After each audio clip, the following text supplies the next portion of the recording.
Hello everyone. आज हम पढ़ेंगे जो कृषि के प्रकार है उसमें मिश्रित कृषि या वाणिज्यिक पशुपालन एवं शस्यों उत्पादन। मिश्रित कृषि जिसमें वाणिज्यिक पशुपालन एवं शस्योत्पादन भी जिसको बोलते हैं, इसमें कृषि यानी फसल और पशु दोनों को वाणिज्यिक रूप में पाला जाता है, या कहते हैं कि फसलें हैं वो वाणिज्य रूप में उगाई जाती है। मिश्रित कृषि उत्तरी पश्चिमी यूरोप की मध्ययुगीन कृषि से विकसित हुई है, जो निर्वाह प्रकार की थी। यानी कि मिश्रित कृषि उत्तरी पश्चिमी यूरोप है, जिसमें कि बहुत सारे देश आते हैं, जिसमें फ्रांस है, स्पेन है, जर्मनी है, नीदरलैंड है, पोलैंड, या फिर हम कहें इंग्लैंड वगैरह, ये सारे देश उत्तरी पश्चिमी यूरोप में आते हैं।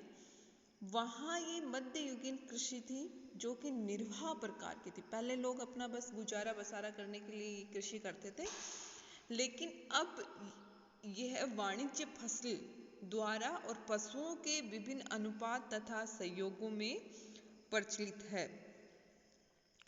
अब देखो, अब ये कृषि यूरोप तक ही सीमित नहीं है, बल्कि ये संयुक्त राज्य अमेरिका तथा एशिया को छोड़कर अन्य महाद्वीपों के आर्द्र मध्य अक्षांशों में विस्तृत हो गई है। यानी कि अब ये कृषि केवल हम कह सकते हैं कि यूरोप में ही नहीं है, बाकी और महाद्वीपों के आर्द्र मध्य अक्षांशों में फैल चुकी है।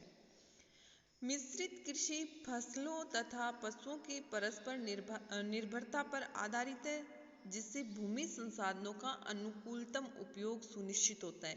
यानी कि मिश्रित कृषि फसल और पशु दोनों की जो परस्पर निर्भरता है उस पर डिपेंड करती है, और उसमें जो भूमि संसाधन है उसका अनुकूलतम उपयोग होता है। यानी कि जितना एक कृषक के पास अगर एक खेत है तो वो अधिक से अधिक उसका उपयोग करता है, उसमें वाणिज्य फसलें भी उगा लेता है, पशुओं के लिए फसलें उगाता है, और अपनी भूमि से अधिक वो उसका यूज करता है।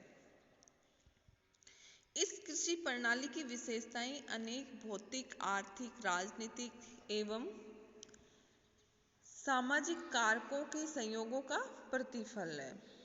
भौतिक एवं मानवीय दशाओं में अनेक विभिन्नताएं होती है, तदनुसार वाणिज्य मिश्रित कृषि में भी विभिन्नताएं दृष्टिगोचर होती है।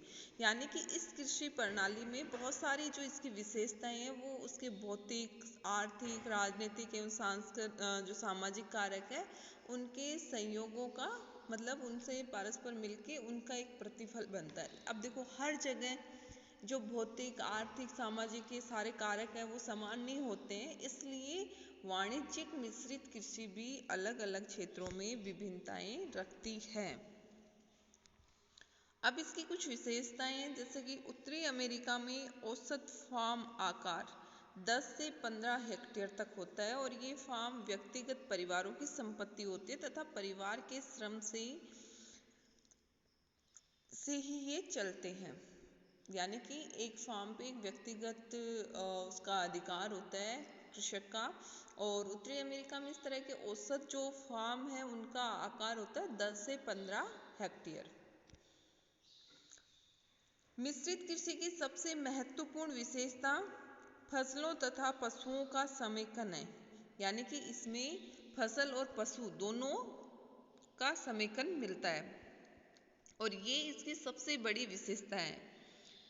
समस्त कृषि भूमि में शस्य भूमि का अनुपात निश्चित रूप से बहुत ऊंचा होता है इसमें, तथापि पशु उत्पादन की सघनता कहीं अधिक होती है। यानी कि ये जो समस्त कृषि भूमि होती है इसमें फसलें तो उगाई जाती है, उसका अनुपात तो अधिक होता ही है, लेकिन पशु उत्पादकता भी अधिक होती है। मिश्रित जो वाणिज्य फार्म पर उगाई गई अधिकांश फसलें पशुओं को खिलाने के काम आती हैं, और कृषि भूमि के 20% भाग पर घासें उगती है। और देखो, उन घासों का ध्यान जो नगदी फसलें होती हैं उनकी तरह उनका ध्यान रखा जाता है। यानी कि बहुत ध्यान रखा जाता है उन घासों का, क्योंकि वो जो घास है उनसे वो अपने पशुओं को डालते हैं, और पशुओं से भी उनको आय प्राप्त होती है, तो इसलिए वो उन घासों का नगदी फसलों की तरह ध्यान रखते हैं। मिश्रित फार्मों पर मशीनरी, फॉर्म बिल्डिंग, उर्वरकों आदि पर भारी व्यय होता है। इसमें तकनीकी दक्षता का भी भारी निवेश होता है। अब देखो छोटी सी जगह से ही पशु या फसलों से अधिक उत्पादन लेना है तो उसमें पूंजी की भी आवश्यकता अधिक पड़ती है। मिश्रित कृषि प्रदेश में अनेक प्रकार की फसलें उगाई जाती है। सस्य भूमि उपयोग में खाद्यान्नों की प्रधानता होती है। देखो जलवायु या मिट्टी के अनुसार प्रमुख खाद्यान्न निश्चित होते हैं। हर जगह ऐसा तो है नहीं कि एक जैसा ही फसल उगाएं। हर जगह अलग अलग फसलें उगती है। जैसे संयुक्त राज्य अमेरिका में मक्का, यूरोप में गेहूं प्रमुख खाद्यान्न है और संयुक्त राज्य अमेरिका में सोयाबीन दूसरा महत्वपूर्ण फसल है और इसे पशुओं को खिलाने के उपयोग में लिया जाता है। चीन और जापान में जैसे टोफू सोयाबीन का दूध लोगों का प्रमुख भोजन का स्रोत है, तो इसलिए इसमें अनेक प्रकार की फसलें उगाई जाती है और सस्य भूमि में खाद्य और इसकी भूमि उपयोग में खाद्यान्न फसलों की प्रधानता होती है जैसे मिश्रित कृषि में। इसमें कृषक को वर्ष पर्यंत सक्रिय रहना पड़ता है और शीत ऋतु की अपेक्षा बसंत ऋतु में जब फसलें उगाई जाती है तथा शरद ऋतु में जब फसलें काटी जाती है तो खेतों पर अधिक ध्यान देने की आवश्यकता होती है। तो देखो इसमें मानवीय श्रम की तो आवश्यकता होती है, फसलें काटने से लेके सब मानवीय श्रम की आवश्यकता होती है और इसमें पशु भी पाले जाते हैं इस कृषि में, तो उन पे तो देखो पशुओं पे तो वर्ष भर ध्यान देने की आवश्यकता होती है। कृषक मिट्टी की उत्पादकता बनाए रखने के लिए फसलों का हेर फेर करते हैं और इसमें क्या होता है कि कृषक 4 खेत शस्यावर्तन करते हैं। जैसे कि 4 किसी के पास खेत है तो एक खेत में एक साल बोएंगे वो खाद्यान्न, दूसरे में बोएंगे जड़दार फसलें, तीसरे में चारा और चौथी को खाली छोड़ देते हैं। फिर नेक्स्ट ईयर जो खाली है उसमें बो देंगे खाद्यान्न, जिसमें जड़दार फसलें थी उसमें जिसमें जड़दार फसलें उसमें बो देंगे खाद्यान्न, जिसमें चारा है उसमें बो देंगे जड़दार फसलें और जो परती रखी थी उसमें चारा बो देंगे, जिसमें खाद्यान्न था उसको परती छोड़ देंगे। तो इसलिए ये एक तरह से सस्यावर्तन, ये एक सर्कल चलता है फसलों के हेर फेर का कि एक साल खेत खाली, 4 साल में एक साल खेत खाली होगा, फिर उसमें जड़दार फसलें, खाद्यान्न फसलें, चारा ये सब उगाए जाते। तो इस तरह 4 खेत शस्यावर्तन जो कृषक है वो उसमें अपनाते हैं। वाणिज्य मिश्रित खेती में श्रम और पूंजी के सघन निवेश के कारण लाभ की प्राप्ति अधिक होती है। अब देखो इसमें क्या होता है, इसमें जो श्रम होता है और पूंजी दोनों ही अधिक मात्रा में यूज होती है। तो इसलिए देखो जब श्रम भी अधिक लगेगा, पूंजी भी अधिक लगेगी तो डेफिनेटली लाभ की प्राप्ति भी अधिक होती है। यह जो सघन निवेश है वो ग्रामीण तथा नगरीय जनसंख्या की सघनता, सुनिश्चित वर्षा, अनुकूल तापमानों, वैज्ञानिक विधियों के उपयोग, उत्तम परिवहन व्यवस्था तथा परिवारों के श्रम की उपलब्धता होने के कारण संभव होता है। अब देखो ये जो है कि श्रम और पूंजी के सघन निवेश का है, ये किस पे निर्भर करता है, ये करता है कि कितनी वहाँ पर जनसंख्या की सघनता है, कितनी बारिश हो रही है, तापमान कैसा है, वैज्ञानिक विधियों का प्रयोग कितना हो रहा है, परिवहन की व्यवस्था कैसी है और परिवार कितना बड़ा परिवार है जिसमें उसमें श्रम की उपलब्धता देखी जाती है। और इन सब कारकों पे वहाँ की जो सघन निवेश है यानी कि श्रम और पूंजी का एक कृषक कितना निवेश उसमें करेगा, ये सब इन बातों पर निर्भर करता है। मिश्रित कृषि में उपकरणों तथा मशीनों के लिए शेड, पशुओं के रहने के लिए स्थान, बाड़े, चारा रखने के लिए बाड़े तथा साइलो आदि फार्म भवनों की आवश्यकता भी होती है। अब देखो इसमें मशीनों की तथा उपकरणों की भी काफ़ी आवश्यकता होती है। अगला है मिश्रित कृषि एक कुशल तथा उन्नत कृषि प्रणाली, इसके विकास के लिए निम्नलिखित कारक उत्तरदायी है। अब देखो क्या क्या कारक उत्तरदायी हो सकते हैं इसके लिए, जिसमें पहला आता है कि विभिन्न प्रकार की फसलों के हेर फेर से मिट्टी की उर्वरकता बनी रहती है। अब देखो अगर कृषक एक एक खेत में खाद्यान्न उगाए, दूसरे में जड़दार फसलें उगाए, तीसरे में अगर वो लगातार चारा उगाए और एक को बिल्कुल खाली छोड़ दे, तो क्या उसकी उत्पादकता बनी रहेगी? नहीं। लेकिन वो क्या करता है, जब खेतों में बदल बदल के फसलें उगाता है तो इससे उनकी मिट्टी की क्या होती है, उर्वरता बनी रहती है और उसको अधिक लाभ या अधिक उत्पादन उसको प्राप्त होता है। फसलों के क्रम से उनकी विविधता बढ़ती है तथा पौधों का रोगों का खतरा कम रहता है। अब देखो, हमने देखा था कि वाणिज्यिक अनुत्पादन कृषि में क्या होता है कि गेहूं की फसल उगाते हैं और उसमें अगर कोई रोग हो गया या कोई मौसमी या जलवायु दशाएं उनको प्रभावित करती हैं तो पूरी की पूरी फसलें नष्ट हो जाती हैं। लेकिन इसमें ऐसा नहीं होता है। क्यों?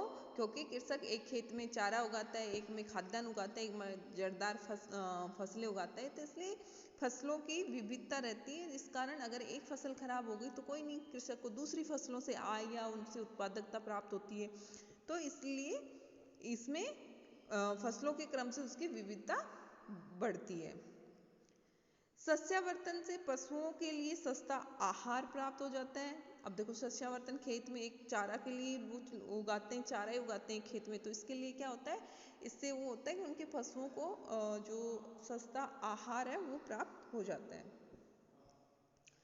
रोगों, फसलों के विनाश तथा जलवायु प्रकोपों से कृषक को अधिक हानि नहीं होती, क्योंकि फार्म पे एक से अधिक उद्यम संपन्न होते हैं। अब देखो, मैंने वही बताया, अगर एक फसल में कभी कोई खराब भी हो जाए, एक फसल अगर नष्ट भी हो जाए, तो कृषक को उतनी हानि नहीं होती है जितनी वाणिज्य अनुत्पादन कृषि में होती है, क्योंकि वहाँ मिश्रित कृषि में पशुपालन भी किया जाता है, पशुओं से भी आय प्राप्त होती है, साथ में दूसरी फसलें भी होती हैं। तो इसलिए ये खेती में जो कृषक है उसको हानि कम होती है। इसमें श्रमिकों को वर्ष भर रोजगार मिलता है। देखो, अब अलग अलग फसलें उगाते हैं तो कभी कोई फसल पकती है, कभी उसको काटना, कभी बोना, ये अलग अलग चलता रहता है। फिर साथ में पशु भी हैं तो उनकी भी देखभाल के लिए उसको वर्ष भर टाइम देना पड़ता है, तो इसमें श्रमिकों को वर्ष भर रोजगार मिलता रहता है। उत्तम नस्ल वाले मवेशियों के कारण फर्मों को मुख्य पशु पदार्थों के अतिरिक्त चमड़े, खालें आदि से भी आय प्राप्त होती है। इसमें देखो, अब उत्तम नस्ल के मवेशी पाले जाते हैं मिश्रित कृषि में, तो उनके जो मुख्य पशु पदार्थ हैं उनके अतिरिक्त जैसे चमड़ा, खाल, इनसे भी वो क्या करते हैं, कृषक आय प्राप्त होती है। तो पशु पदार्थों से कृषकों को अतिरिक्त आय प्राप्त होती है। तो ये कुछ कारक थे जो मिश्रित कृषि के लिए विकास के लिए उत्तरदायी है। सबसे पहले तो वही है कि वो फसलों की हेरफेर करते हैं जिससे मिट्टी की उर्वरता बनी रहती है।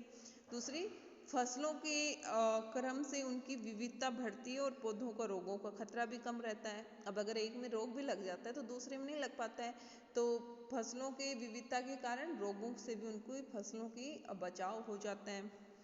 तीसरा, सस्यावर्तन से पशुओं के लिए सस्ता आहार भी मिलता है। रोगों, फसलों के विनाश तथा जलवायु प्रकोपों से कृषक को अधिक हानि भी नहीं होती है। श्रमिकों को वर्ष भर रोजगार मिलता है। पशु पदार्थों के अतिरिक्त आय प्राप्त होती है। तो ये थी मिश्रित कृषि। मिश्रित, जिसमें मिक्स, पता चल रहा है मिक्स, यानी कि फसल और पशु दोनों का सम्मिलित रूप से जो कृषि की जाती है उसको मिश्रित कृषि की जाती है।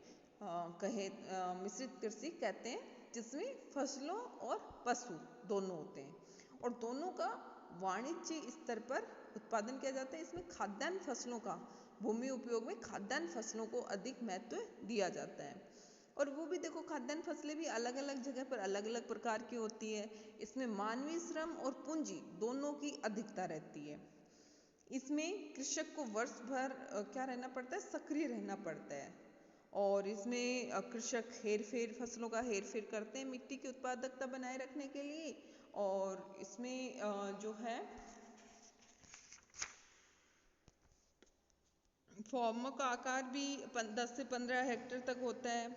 और ये बहुत सारे जो आर्थिक, सामाजिक, राजनीतिक कारक है उनका सहयोग का प्रतिफल है। कौन सी? मिश्रित खेती। Thank you.